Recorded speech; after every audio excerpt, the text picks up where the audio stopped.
Bon, les conditions sont un petit peu moins bien que la grande salle, mais les conditions sanitaires ne nous permettaient pas d'avoir la grande salle parce que c'est un centre de test et de vaccination. Pas aujourd'hui, mais toute la semaine et à partir de lundi. Donc on ne s'est pas permis de prendre la grande salle qui est beaucoup plus confortable. Donc un peu limité là, mais il y a encore des places. Donc si vous voulez rentrer les dernières personnes, là, allez-y. Bien. Pardon. Bien, mais écoutez, là c'est animé par Jennifer du groupement des frontaliers. On vous l'a dit, répété, redit encore. Le groupement avec le service emploi, le service juridique, le service fiscal. Vraiment, c'est la boîte à outils. C'est le salon. Le Dauphiné avait titré en disant que ce salon, c'est le couteau suisse de toutes les questions que vous pouvez vous poser. Ben, le groupement, c'est ça. C'est le couteau suisse et vous allez le voir là avec cette partie-là sur le chômage en Suisse. Alors, hier, on a donné quelques chiffres, mais en rythme annuel, le taux de chômage en Suisse a diminué de 13%. C'est pas rien par rapport au mois de juillet de l'an passé. Il y a 20 000 inscrits de moins sur le secteur. Il a cumulé à 3,7% en janvier 2021, donc c'était il y a quelques mois maintenant. Et il a reculé mois après mois de manière inexorable jusqu'aux derniers chiffres qui ont été publiés hier à 2,8% à fin juin. Et les chiffres ont été donnés hier, enfin avant-hier. Et vraiment, c'est très intéressant de connaître ces chiffres. J'avoue que pour les gens qui sont transfrontaliers, la France aimerait bien connaître ces chiffres également. L'assurance chômage couvre les résidents sur certaines conditions, qu'ils soient suisses ou étrangers. Vous allez le comprendre là, on fixe la même règle que d'habitude. Vous aurez le cadre légal, l'allocation et toutes les informations. Et puis après, on échange pendant 10 minutes. Je te laisse, Jennifer.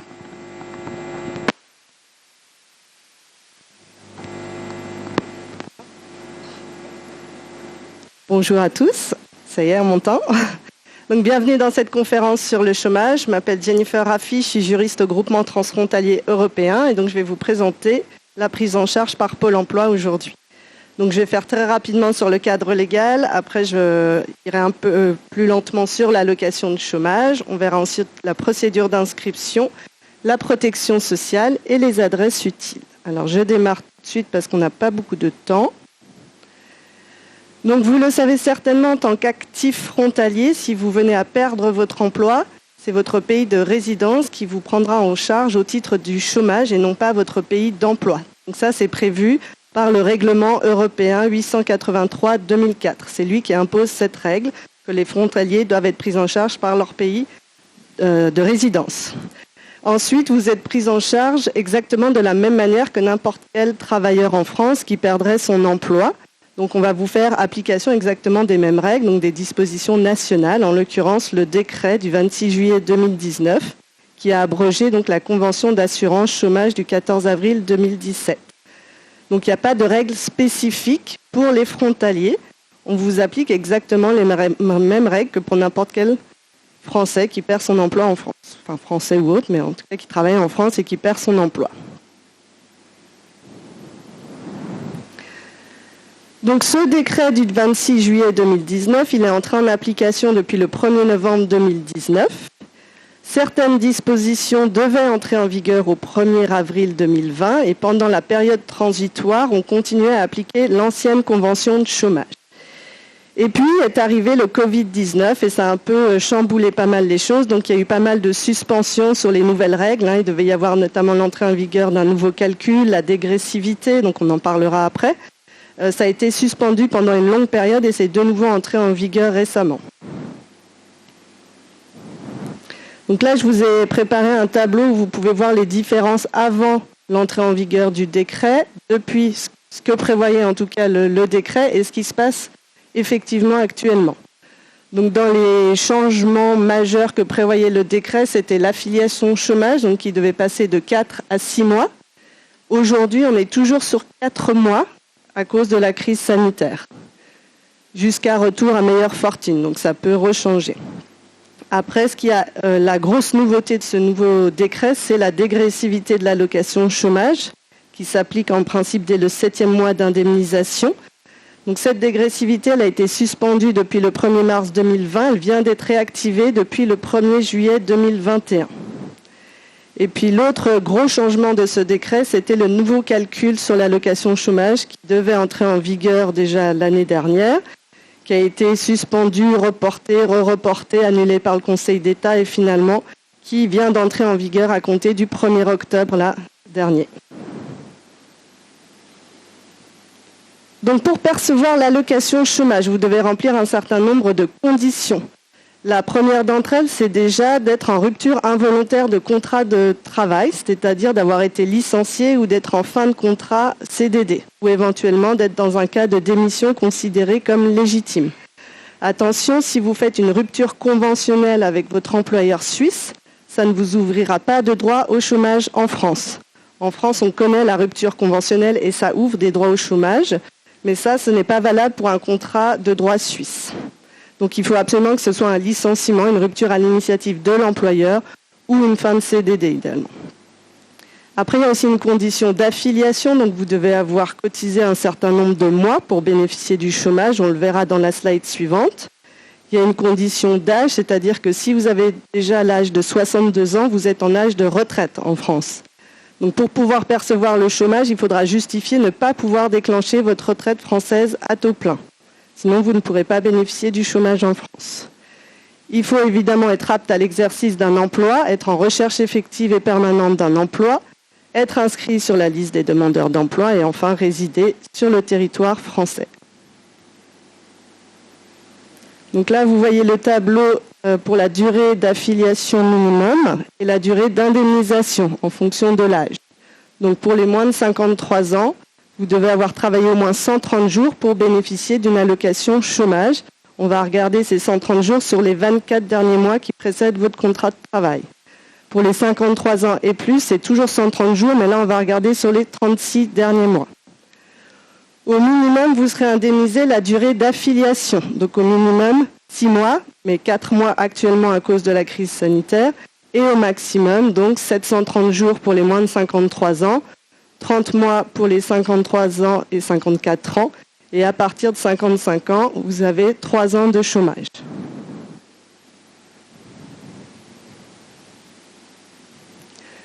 Le calcul de l'allocation, donc, il va se faire évidemment sur vos salaires suisses. On va regarder en fait tous les éléments qui figurent sur votre attestation de l'employeur international. Donc ça, l'attestation de l'employeur international, c'est un formulaire que l'employeur doit vous remettre à la fin de votre contrat de travail, qui est obligatoire et dans lequel on va être indiqué les dates de début et de fin de votre contrat, les salaires que vous avez perçus, qui a rompu le contrat, pour quelle date, quel a été le dernier jour travaillé, est-ce que vous avez perçu une indemnité de départ, est-ce que vous avez perçu une indemnité de congé payé. Donc tous ces éléments vont servir de base à Pôle emploi pour le calcul de votre allocation. Évidemment, ils se basent aussi sur vos fiches de paye, donc vous devrez transmettre également vos fiches de paye. Donc jusqu'au 30 septembre de cette année, le calcul se faisait sur les 12 derniers mois payés et travaillés. Depuis le 1er octobre, on est sur les 24 ou les 36 derniers mois en fonction de votre âge. À partir de 53 ans, on calcule sur les 3 dernières années. Une fois qu'on a constitué votre salaire de référence, donc c'est tous les salaires que vous avez perçus pendant cette période de référence de 12, 24 ou 36 mois. Donc tous les salaires pris en compte c'est tous les salaires bruts, les primes, le 13e mois, tout ce qui rentre finalement dans l'exécution normale de votre contrat de travail. En revanche, on ne va pas prendre en considération l'indemnité de départ si vous en percevez une.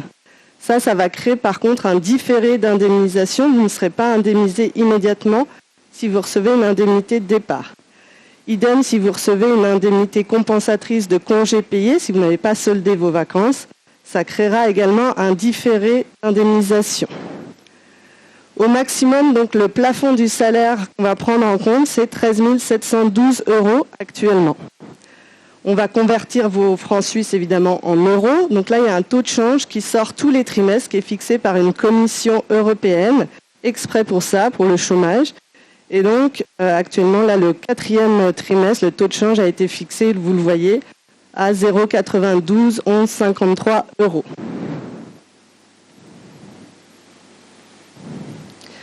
Donc Pôle emploi, sur la base de vos derniers salaires, va déterminer un salaire journalier de référence. Et sur cette base-là, on va appliquer 57% de ce salaire journalier de référence qui va donner votre allocation de retour à l'emploi brut. En réalité, vous voyez, il y a 2 calculs qui sont opérés. soit 40,4% du salaire plus un montant fixe de 12,12 €, soit les 57%. Pour les frontaliers, on est toujours sur les 57% parce que c'est le calcul le plus favorable dans 99,9% des cas. Au minimum, vous ne pouvez pas recevoir moins que 29,56 € par jour. Une fois qu'on a déterminé votre allocation de retour à l'emploi brut, on va encore déduire des charges sociales dessus. Donc vous allez payer de la CSG, de la CRDS, de la CASA, et vous allez aussi cotiser à la retraite complémentaire française. Donc ça, c'est prélevé automatiquement sur votre allocation de retour à l'emploi.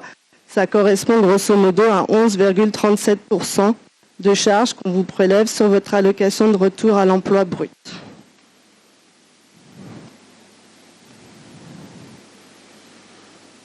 La dégressivité de l'allocation chômage, donc je le disais tout à l'heure, elle est entrée en vigueur à un moment donné, elle a été suspendue et maintenant elle est de nouveau en vigueur depuis le 1er juillet 2021.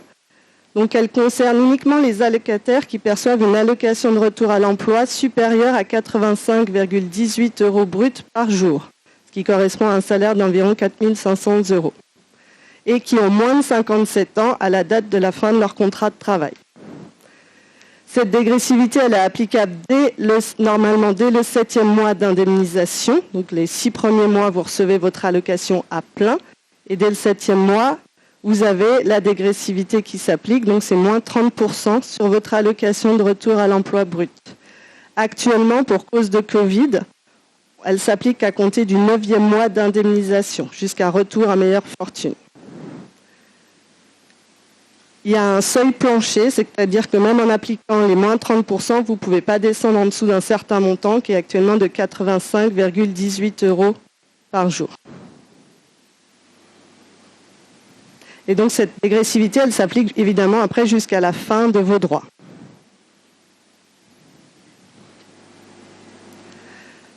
Donc on a un nouveau calcul qui est rentré en vigueur le 1er octobre 2021. Donc le changement, c'est la période de référence. Au lieu de faire le calcul sur les 12 derniers mois payés et travaillés, maintenant on va regarder sur les 24 derniers mois ou les 36 derniers mois pour les 53 ans et plus. Donc pour calculer votre salaire journalier de référence, on va prendre tous les salaires que vous avez perçus pendant ces 24 ou 36 derniers mois et on va le diviser par le nombre de jours travaillés et chômés entre le début du premier contrat et la fin du dernier contrat. Donc la différence avec l'ancienne méthode, c'est qu'avant on prenait en compte que les jours travaillés. Là on prend en compte les jours travaillés et chômés. Donc en fait ça va pénaliser les personnes qui durant les 36 derniers mois ont peut-être eu des coupures et n'ont pas eu des contrats stables, n'ont pas eu un emploi en continu. Pour tous ceux qui ont eu un emploi en continu durant les 24 ou 36 derniers mois, il n'y aura pas de changement par rapport au calcul finalement, à moins d'avoir eu une grosse variation de salaire évidemment. Mais ça va vraiment pénaliser en fait les contrats précaires. Et la durée est définie, la durée du droit, comme la durée entre le premier et le dernier jour sous contrat sur les 24 ou 36 derniers mois précédant la fin du dernier contrat de travail. Le paiement de l'allocation, il n'est jamais immédiat. Donc vous savez que vous devez vous inscrire à Pôle emploi vraiment le lendemain de la fin de votre préavis. Pas avant, pas après. Une fois que vous vous êtes inscrit, les 7 premiers jours, ils ne sont jamais indemnisés. Ça, c'est pour tout le monde pareil. C'est ce qu'on appelle le délai d'attente. Ensuite, à ce délai d'attente peut s'ajouter un différé congé payé, comme je vous l'expliquais tout à l'heure. Si vous n'avez pas soldé vos vacances à la fin du contrat de travail et qu'on vous les paye en plus, ça va créer un différé supplémentaire en plus des 7 jours.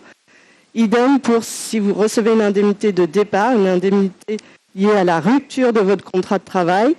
Là aussi, ça va créer un délai de carence supplémentaire qui va s'ajouter aux 7 jours et éventuellement aux jours de différé congé payé. Au maximum, le différé indemnité de rupture, il est au maximum de 150 jours, mais il peut être abaissé à 75 jours si vous êtes licencié pour motif économique. Donc, si vous êtes licencié pour motif économique, c'est maximum 75 jours de différé si vous recevez une indemnité de départ.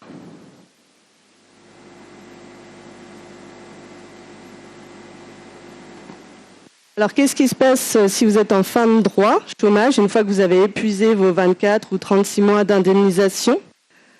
Alors, pour les chômeurs éventuellement âgés qui seraient toujours en cours d'indemnisation à 62 ans, vous pouvez bénéficier d'un maintien de vos droits au chômage jusqu'à 65 ans pour remplir certaines conditions de durée d'affiliation, de durée d'indemnisation, avoir travaillé un certain nombre d'années, justifié d'un certain nombre de trimestres. Et si vous remplissez toutes ces conditions, vous pourrez être indemnisé au-delà de la fin de vos droits.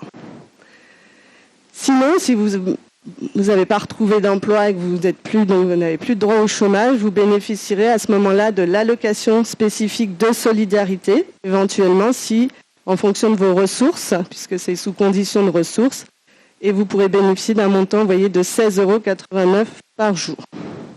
Donc ça, c'est Pôle emploi aussi qui verse cette allocation spécifique de solidarité. Vous pouvez aussi avoir une cessation de paiement si vous remplissez évidemment plus les conditions d'ouverture. Donc si vous avez atteint l'âge de 62 ans et que vous ne pouvez pas justifier d'un titre de rejet, donc Pôle emploi arrêtera de vous indemniser à 62 ans. Si évidemment vous reprenez une activité, Pôle emploi arrêtera de vous indemniser. Si vous n'êtes pas apte, donc si vous êtes en arrêt maladie, vous devez le signaler à Pôle emploi et c'est la sécurité sociale qui vous prendra en charge au titre de l'arrêt maladie. Si vous déménagez dans un autre État, évidemment ce ne sera plus à Pôle emploi de vous indemniser. Et si vous n'êtes plus en recherche d'emploi, idem. Et puis il peut parfois y avoir des exclusions si vous manquez à vos obligations, notamment de recherche d'emploi. Il faut savoir que vous n'avez pas le droit de refuser plus de 2 offres raisonnables d'emploi. Sinon vous pouvez être sanctionné et on peut ne plus vous verser l'allocation chômage pendant un certain nombre de mois.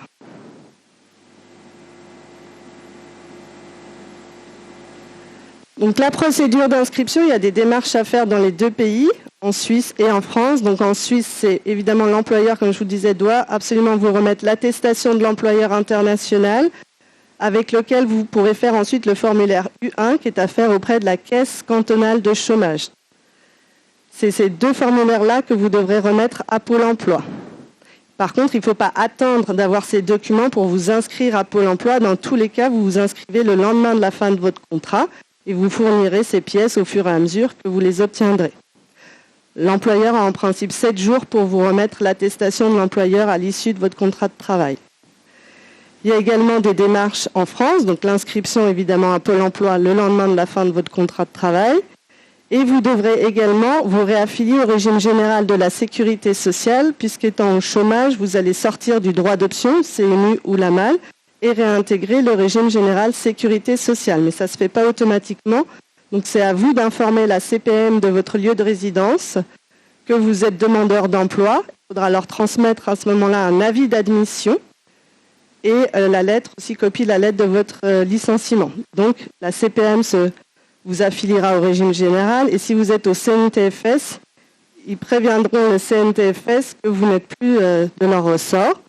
Si vous êtes à la LAMAL, c'est à vous d'informer la LAMAL que vous êtes demandeur d'emploi et que votre contrat suisse a cessé.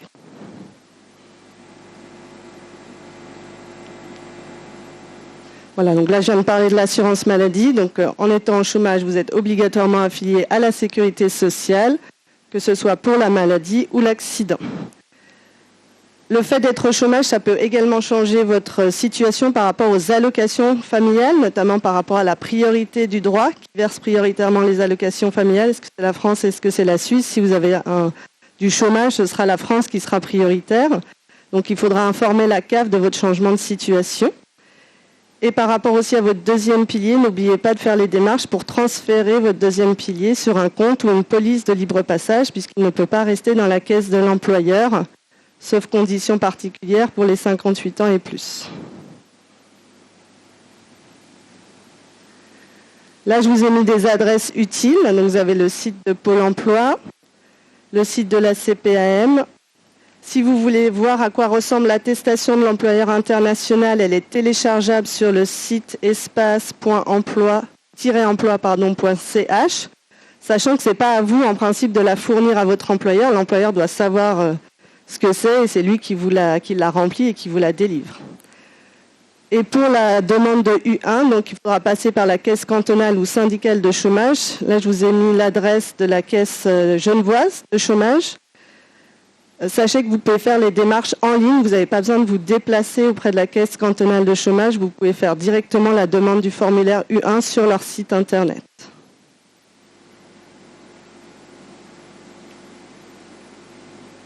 Voilà, donc sachez que si vous êtes adhérent au groupement transfrontalier européen, vous pouvez, si vous êtes licencié, solliciter un entretien personnalisé pour avoir des conseils personnalisés. Et donc, nos juristes fiscalistes pourront vérifier votre lettre de licenciement, vous faire une estimation du montant de votre allocation au chômage, vous expliquer les démarches à faire, vous aider, si vous êtes dans ce cas-là, à obtenir le fameux titre de rejet. Si également vous êtes dans ce cas, vérifier les conditions du maintien de droit au chômage et vous fournir également des conseils personnalisés si vous êtes dans la catégorie plus de 58 ans, parce qu'il y a des choses particulières à voir, notamment un éventuel cumul entre pré-retraite et chômage. Et enfin, actualiser votre situation fiscale. On a également notre service emploi qui se tient à votre disposition pour réactualiser votre CV, vous décrire l'état actuel du marché de l'emploi suisse, vous accompagner dans vos recherches d'emploi, réviser votre profil LinkedIn, développer les techniques de réseautage et vous accompagner éventuellement dans une reconversion professionnelle. Voilà, j'en ai terminé. Je vous écoute pour les questions. Prends ce micro-là pour répondre aux questions. J'arrive. Dans le Dauphiné, qui est qui n'est pas le partenaire, qui est l'éditeur, Michel Charat disait qu'effectivement, il y a peut-être quelque chose qui est passé inaperçu au printemps. C'est qu'au printemps, il y avait 6000 chômeurs de plus. Enfin, au printemps et avant l'été, 6000 frontaliers de plus au chômage inscrits à Pôle emploi. Et c'est vrai qu'on est frontalier, on ne l'est plus, on le redevient et tout. Et ce qu'il disait est très juste. Et donc, ce thème du chômage transfrontalier est très important. J'ai donné des chiffres tout à l'heure qui étaient très bons pour la Suisse, encourageants. Mais il faut quand même regarder ça avec beaucoup de vigilance. C'est pour ça que tout ce qui a été dit là, avec les règles et tout, et ce qu'il faut savoir, c'est très, très, très important. Donc, Jennifer l'a dit pour la conférence, mais je vous le redis encore une fois, le groupement et les services sont à votre disposition en bas pour prolonger les discussions. Mais on commence avec vos questions. Alors j'arrive, vous êtes la première, pas la première à lever la main, pardon. Comment ça se passe ?